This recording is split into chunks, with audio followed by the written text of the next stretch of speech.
But let me come to something that I think is of real interest to all of us in this country. Our universities are funded by the taxpayer to a greater degree than most universities in other Western countries. Right. I think that's fair to say. Right.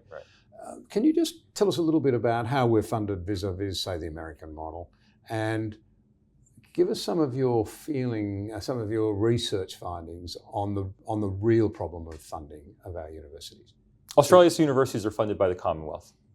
That's the Full shorthand stop. version. That's yes, there are some other minor sources of funding, but almost entirely they're funded by the Commonwealth. Now, it's very different in the US. The US has not only private universities, but even the quote unquote public universities in the US are only state supported, not usually state run. It depends on the state. There's some states where university professors are civil servants, but the general model is one of state subsidy, not of actual state funding for universities. Because many of the great American universities were really private. They're private charities, often set up by churches.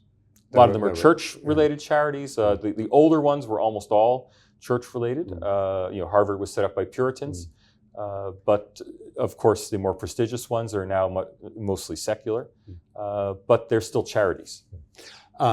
Which, with all of that implies in terms of tax deductibility and attractiveness for the philanthropic sector. But here in Australia, our oldest university is the one that you lecture at. It's Sydney.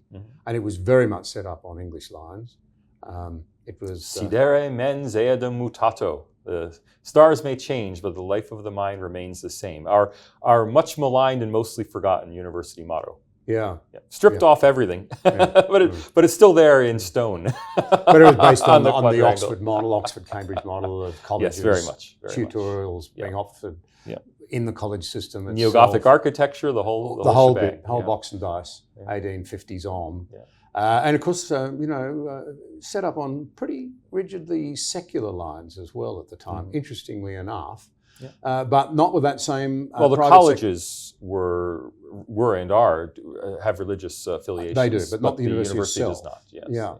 And its funding model was so very different. So can you, as it's evolved, so now it's the taxpayers through the Commonwealth, and you're saying they're actually quite well funded by Western. They're very well funded. The Group of Eight loves to cherry pick specific numbers from OECD tables to show that research in Australia is underfunded. But that's only because in Australia we have, most research in Australia is actually funded through the students, through Commonwealth supported places. We don't think of that as a form of research support, but if you think of it, I produce research outputs every year for the University of Sydney. I don't have an ARC grant. My salary is funded straight out of teaching students. Right? So we don't recognize in the statistics the research done by teaching and research academics as research. The statistics in Australia and in the OECD only recognize activities that are explicitly funded as research to be research.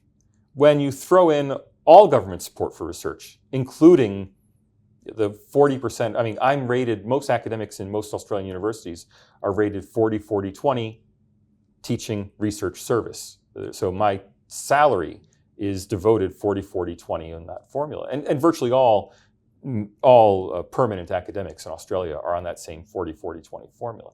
If you take my 40% of salary that's research dedicated, and you include that in the research numbers, then Australian universities appear to be, on OECD statistics, better funded for research than either US or UK universities, even more well-funded than US universities. Now, no one in Australia is arguing that the US has underfunded research universities. If you don't cherry pick the numbers, but instead pull back, take a dispassionate look at the numbers, Australian universities per student are better funded than US universities, better funded than UK universities, better than European Union universities, better than the OECD average.